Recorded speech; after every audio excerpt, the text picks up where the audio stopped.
Welcome back to my channel. My name is Catherine, and here I just created this channel as support for the regular woman like myself to just feel encouraged, to keep striving, to keep trying, to keep pushing toward the goal, not to give up on the goals.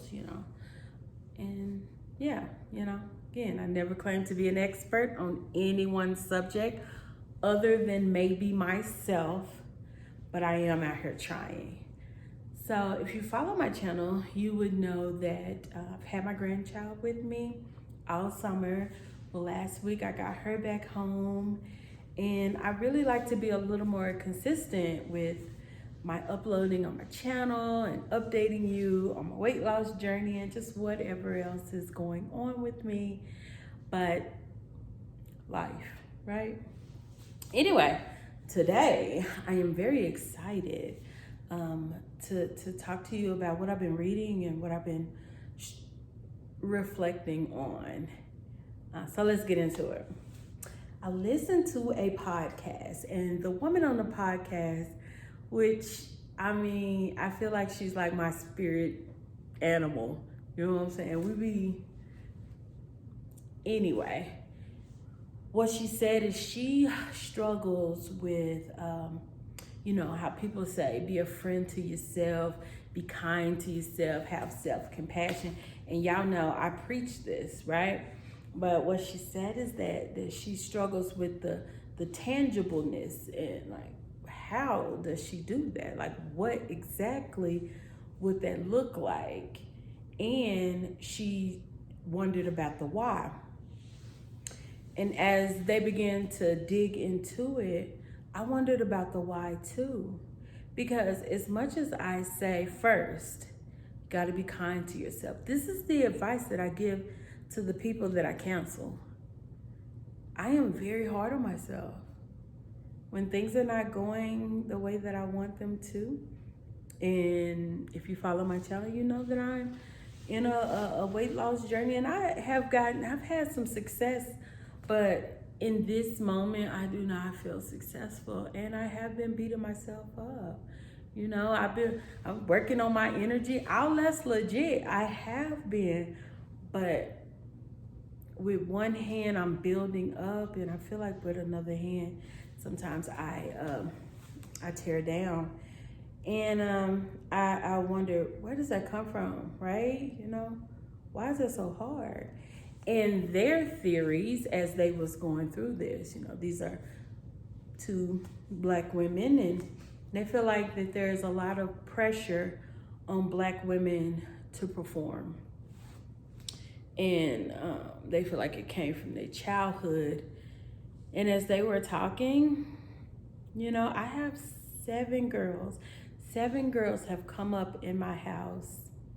And I feel like I can say with a bit of certainty that I've been pretty hard on them. Because as a mother, right? As a mother, I am trying to make sure that my girls are ready for what's out here. I know what's out here. I want them to be able to take care of themselves. So in doing that, I've probably been more of a taskmaster. I don't know if I've had enough back rubbing, understanding. And I know that there's a lot of value in going through the hard thing, making the mistakes, learning from it, and moving on, being able to assess, reassess, and move forward. I know it's a lot of value in that, but I know that I was harder on my girls than I was on my boys. I've been hard on my girls. And no shade to my mother. My mother raised me very similarly. Had to get it done, get it done, get it done. Catherine, I need your help. Catherine, I need you to do this. Catherine, get it done. Right? Where with my boys, I feel like I have been softer with them. I have been, they have gotten more back rubbing from me. Yeah. And so you can't live in regret, and you can't parent out of guilt. But now what I work toward, as I'm working to build myself, as I'm working to look into myself, how to be more compassionate to myself, while I have any sort of influence, I want to sow into my girls. And my advice to the public, because I always know that if I'm going through anything, there is somebody else that can relate and be encouraged. That we have to be intentional about making sure that our girls don't have to just feel the weight of the world. Because everyone talks about the policies and how it's so unfair toward women. And we have these high expectations and we can't show any emotion. And we need to be this. We need to be hard. And then when we're hard. And, you know, like, where's the softness? So as a woman, I want to encourage other women to do this work and to make sure that we are being compassionate to ourselves. And another quote, you are not responsible for what happened to you.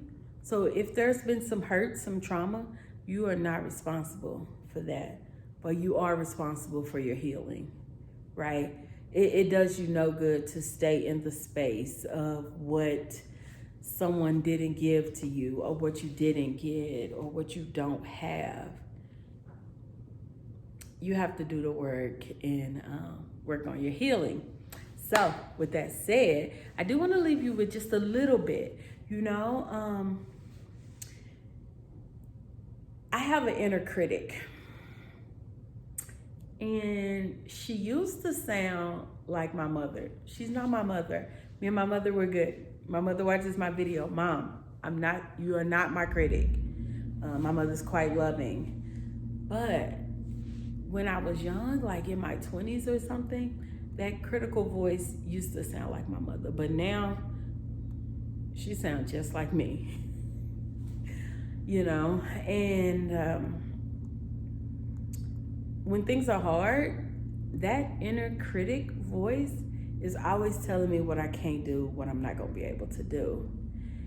And so it is important for me, in order to quiet the inner critic, I have to build up my inner advocate, right? Because my inner advocate knows that I have had success in the past. Therefore, I can have success in the future. So when I'm beating myself up on whatever the thing is, if I can just remember, if I can just empower, just let my inner advocate talk, you know, get a word in,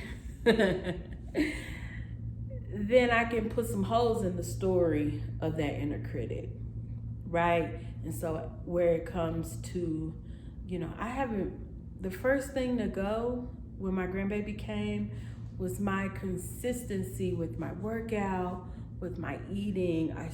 You know, those types of things, I lost me first. And even though I would get back on track for a day or two, my inner critic would say things like, this is not enough, and you always do this, and you always get right here and blow it.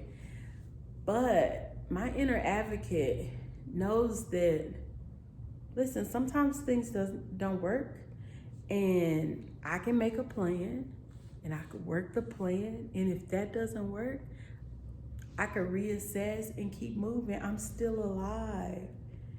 So, I don't want to make a long, drawn out thing here, but I really want to empower somebody to start working on their inner advocate really good, and know that as women, this is not natural. This isn't natural. It's natural for us to care for others, and it is often natural for us to beat ourselves up. So stop that. And with my girls, I am now asking my girls, are you proud of yourself? You're proud of yourself for any accomplishment, because you know what happens? So once I ask them any little thing, you proud of that? You know, then that gives them some vocabulary, because they're gonna speak to that. Yes, I finished this semester and I got this grade and this grade and I did this. One of my daughters just finished camp. She is 19, and she taught a camp of middle schoolers. And this is her second year teaching at this camp, but she has a gift. And I want to make sure she has the vocabulary of all the good that she was able to get accomplished with this, right? So when things get hard again, and they will, they're going to, and she can be able to pull from, I did that, you know? And they gave me the highest of compliments. And I was able to advocate for these children. And these children were able to, relate to me in such a way. I just want to do a better job, because I know how I raised my girls. I know that I've been hard on them. I know that I've gave them the impression that, hey, you may not get a second chance at this. You need to get it done. You need to get it done. You need to get it done. and you do. You need to get it done. But the sun will come out tomorrow. And as long as up is up and down is down, you got another chance at this thing. So me too. I have another chance at this thing. And that's what I'm gonna be working on. Now, I got my days back together. I will be transitioning to do a little bit more work in the office, but not much. Slow. My job is very pleased with the work that I do. I care about the work that I do. So I'm not gonna beat myself up. I'm gonna take care of myself. I'm gonna nurture myself. And I'm gonna spend a little energy nurturing my grown girls too. So that's it. I'm not gonna hold y'all. I'm happy to be back.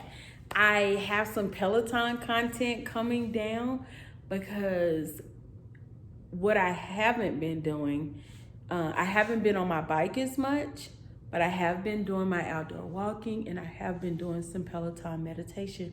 And I want to share I want to share about that with you. So I'm happy to be back on track. Thank you for hanging in there. Thank you for watching.